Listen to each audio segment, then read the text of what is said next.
O grande diferencial desse fundo é o regime de distribuição dos dividendos. Na verdade, foi o que mais me chamou a atenção e por isso que eu acabei comprando bastante desse fundo imobiliário. Bem-vindo ao canal Sobre Dinheiro, eu me chamo Fred e hoje eu vou falar um pouco sobre o fundo imobiliário Juro 11, que na verdade não é um fundo imobiliário, então já começa por aí, ele é um fundo de infraestrutura e tem alguns diferenciais que você deveria saber antes de tomar a decisão de investir num fundo nesse estilo. Como toda tomada de decisão de investimento, deveria começar pelo estudo sobre aquele fundo ou ação ou qualquer coisa que seja uma debênture, uma renda fixa. Deveria começar pelo estudo prévio do que se trata e se cabe dentro da sua carteira de investimento, do seu perfil de investidor. Esse fundo em questão é um fundo que ele é atrelado à inflação, ele investe em debêntures incentivadas que são de infraestrutura. E o que seria infraestrutura, debêntures de infraestrutura? São títulos relacionados ali à parte de transmissão de energia, a ferrovias, a toda parte que realmente é infraestrutura do nosso país. Aqui no próprio site da gestora a gente já consegue tirar algumas informações bem importantes sobre esse fundo. A gestora em questão é a Sparta, que tem ótimos fundos imobiliários e fundos ali na parte de infraestrutura e alguns outros tipos bem diferentes ali do mercado. Temos a isenção total de IR, ou seja, você tem a isenção de IR tanto na cota quanto na venda com lucro desse fundo de infraestrutura. Então você não paga imposto em nenhum momento que você estiver transacionando esse fundo.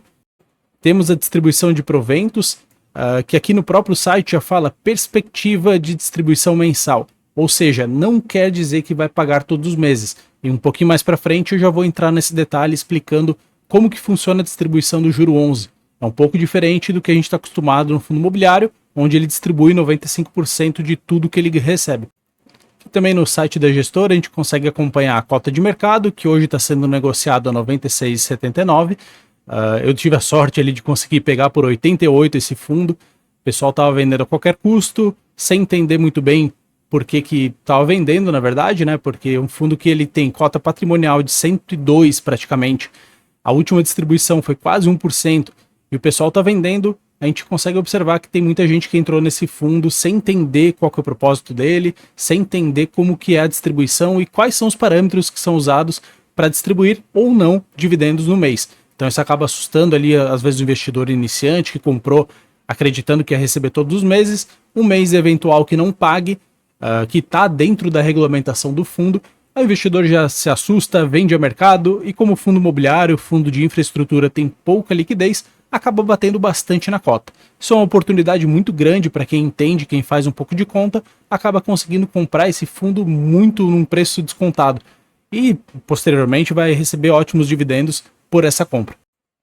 Como até já mencionei em um outro vídeo aqui sobre Tesouro Direto, a curva de juros aumentou bastante, ela subiu muito nos últimos dias, nos últimos meses, isso acaba impactando nas debêntures incentivadas e a cota patrimonial acaba sofrendo com isso. Então mais para frente aqui eu vou mostrar essa evolução da cota patrimonial do Juro 11, mas a gente já consegue reparar na distribuição de proventos que teve uma redução aqui no mês 1, uma redução no mês 2, que era mais ou menos ali de R$ 1,00, R$ 1,25 por cota, passou a cair um pouco. Isso acaba assustando alguns investidores que não entenderam o propósito do fundo e eles acabam vendendo isso a qualquer custo. Também no site da gestora aqui a gente consegue ver quanto que seria a taxa média líquida ali já líquido, já tirando imposto de renda, né? Que teria o portfólio do Juro 11 hoje, dependendo da cota que você paga. Então aqui eu coloquei 101,92, que seria o patrimonial dele, ou seja, se vender tudo que tem dentro do fundo imobiliário, do fundo de infraestrutura, vai dar 101,92. Colocando aqui a cota que eu consegui pegar no dia, que eu investi R$40 mil a 88,92, a gente consegue chegar em IPCA mais 10,5 líquido. Isso é muito superior a qualquer título do Tesouro Direto e qualquer renda fixa ali que você consiga pegar com um mínimo de segurança, né? Tem coisa pagando mais, mas é meio nebuloso, você pode acabar perdendo todo o dinheiro que você colocar nisso. Então acaba que, tendo uma ótima segurança, você consegue investir em uma cesta de ativos mega diversificado, mega bem alocado, pagando ali IPCA mais 10,5, que é uma ótima taxa, ainda mais líquido de imposto de renda.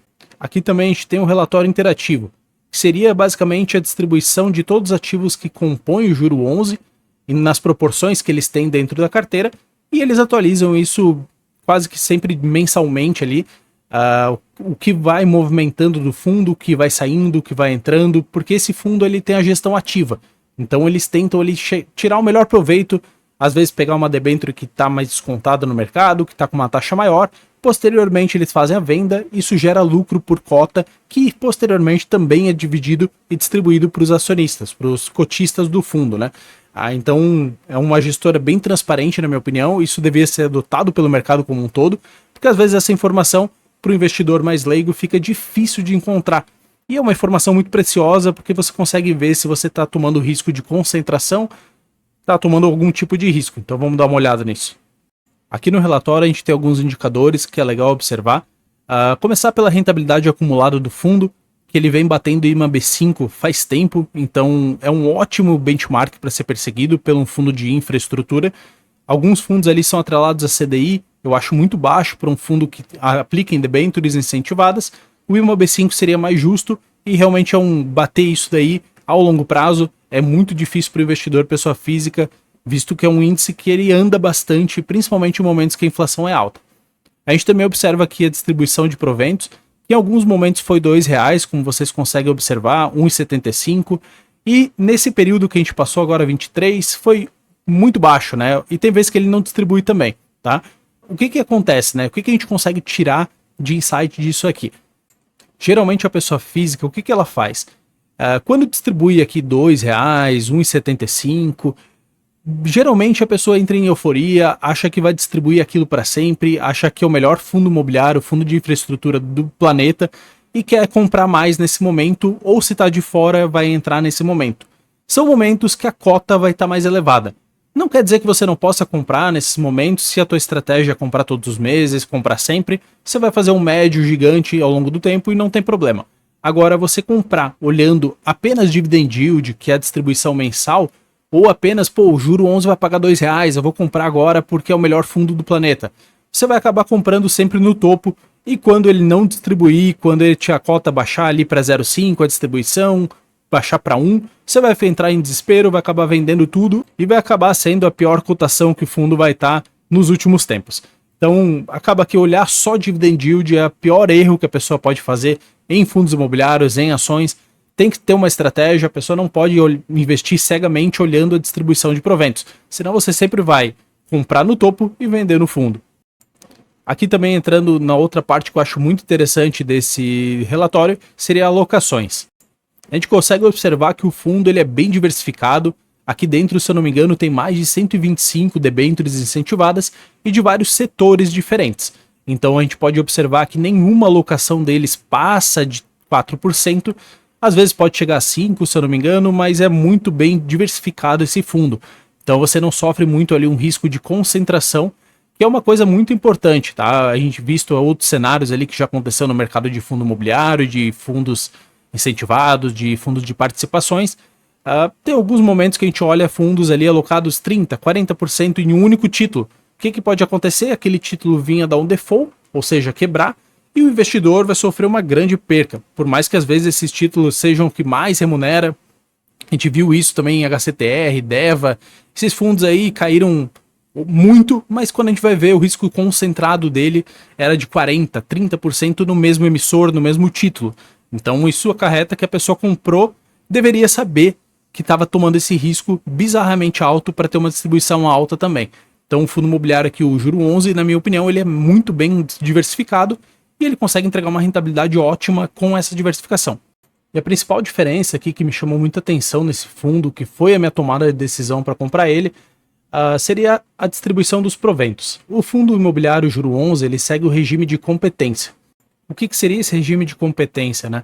Toda vez que a cota patrimonial do fundo estiver abaixo de R$100, ou seja, a marcação mercado está penalizando o portfólio do fundo, então eles não estão conseguindo performar tão bem, eles podem decidir por não distribuir proventos, ou seja, uma forma mais conservadora ali de observar o fundo, de preservar o fundo ao longo do tempo, eles preferem não distribuir naquele momento.